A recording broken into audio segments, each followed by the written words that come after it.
join us once again. Chuck, listen, we don't have video of it. Did I hear that you hold one out for Eagle as well? Is that correct? Yeah, I had a great day today. I had a lot of fun. You know, I played with Nate Bargatze and Larry the Cable Guy, man, two of the best dudes. But, man, I put a lot of time and effort in, and I was very happy with the way I played today. Well, you looked fantastic here. Do you pay attention to everybody talking about your game and the Vegas odds having you last in this tournament, or do you ignore it? Well, I don't want to come in dead last. That was my goal probably for, like, not the last couple of years, but 5 years before that. I just didn't want to come in dead last. But you know what? Man, it's so much fun here. I want to give a shout out to Harris, American Century. It's just a great week for everybody, and I'm having a blast. Chuck, obviously we're going to talk about the NBA and a busy offseason. I want to get your early impressions of the Rockets acquiring Kevin Durant. How does that change the Western Conference now in your mind? Well, the Rockets look great on paper. You know, Kevin's a great player. I thought the Nuggets got better. You know, they had to add some depth. You know, OKC is the best team in the world. We know that for a fact. But I thought the Rockets they're having a great summer. I think the Nuggets are having a great summer. The East is going to be crazy. I mean, if you would ask me right now who was going to win the East, I could put a bunch of teams in his hat and pull one and make a good case for anybody. So the East is going to be amazing. But everybody trying to gain on OKC. I saw they signed their 3 best players, but they're going to be tough to beat. But the Rockets and the Nuggets had a great summer. All right, I got to ask you, what's a bigger surprise? You eventually now, and inside the NBA, coming to ESPN, and you working at ESPN, or Michael Jordan joining NBC as a studio analyst? The biggest upset, which one? Probably, well, number one, it's going to be an honor and a privilege to work for ESPN. They're the greatest sports network ever. And now, obviously, I was surprised that Michael's going to do NBC, but I think it's great for the NBA. In my opinion, no disrespect to Kobe or LeBron, I think Michael's the greatest player who ever played. And if you can have that guy part of your basketball family on a more regular basis, it's going to be really cool. And yeah, I'm shocked. I got to admit I was shocked because he probably had many times to come back. But you know what? It's great for the NBA. Well, it's great to have you guys as part of our family, but we have to talk about one issue. You're joining ESPN, but Dan Orlovsky was pretty ticked off that you won a sports Emmy over him. You have anything to say to our guy Dan Orlovsky after you beat him out on a sports Emmy?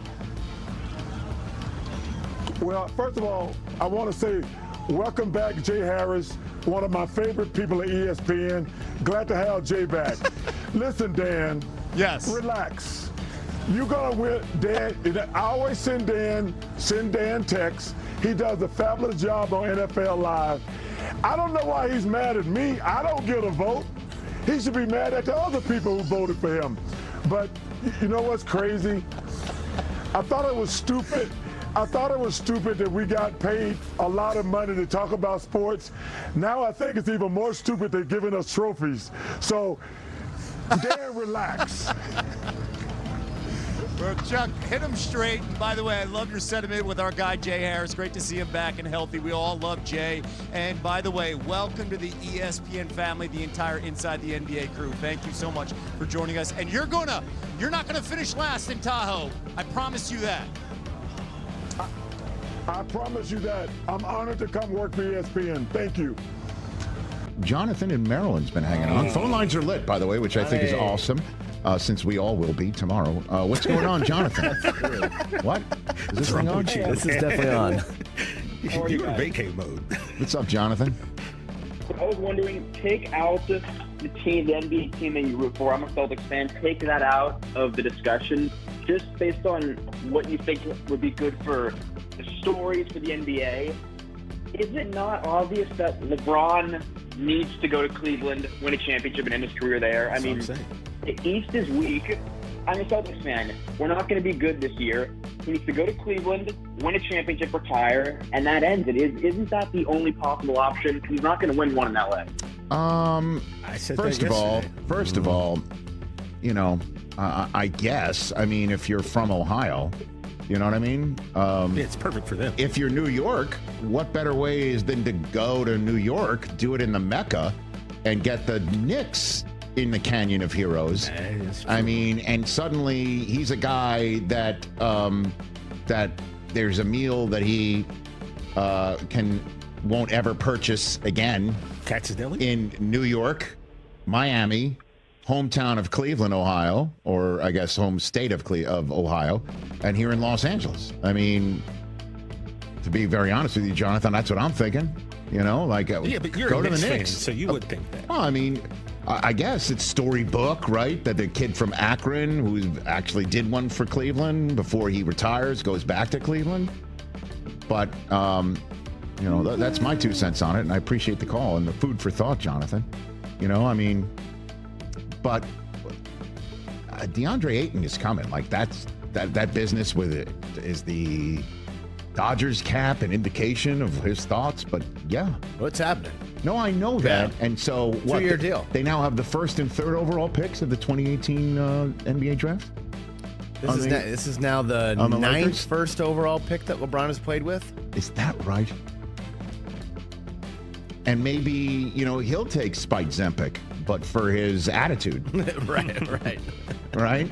Sure. Luka's got on Spike Zempic for the Mavericks. People who are like, you drink too much. You're not taking care of your body. He's European. You're always falling apart at the end of the season. Take care of your body now. You know? So he's on Spike Zempic. He looks great. Maybe DeAndre Ayton can take, you know, what like Moda Zempic? You know? Add to Zempic. Added to Zempic? Yeah. That's, I don't know.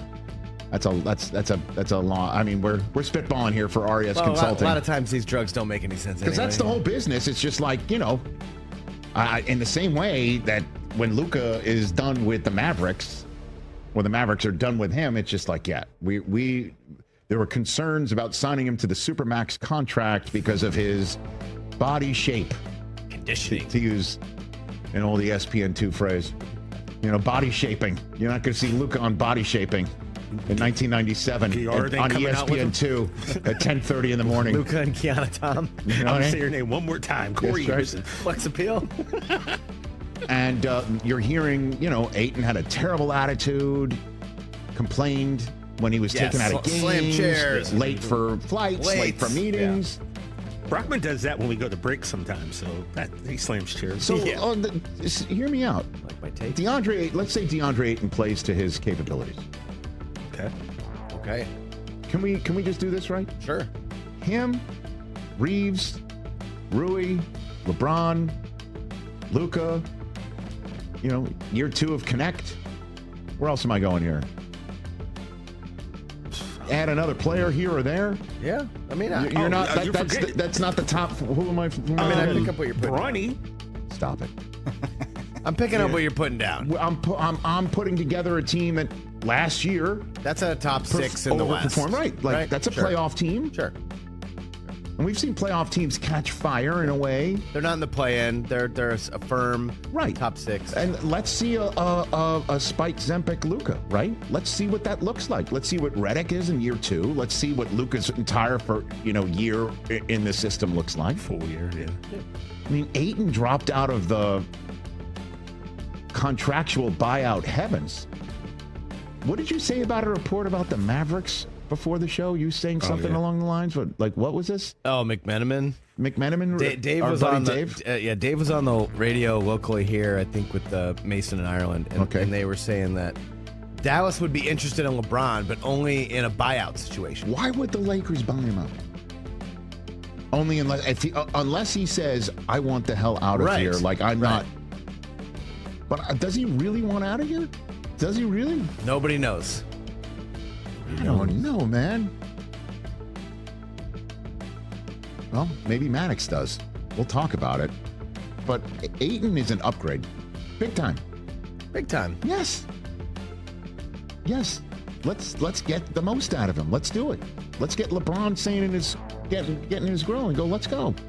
You want a farewell tour? You want him to say this is his last year coming up? No, I don't, because maybe it's not. Maybe he wants to play year 24, year 25. Why wouldn't he?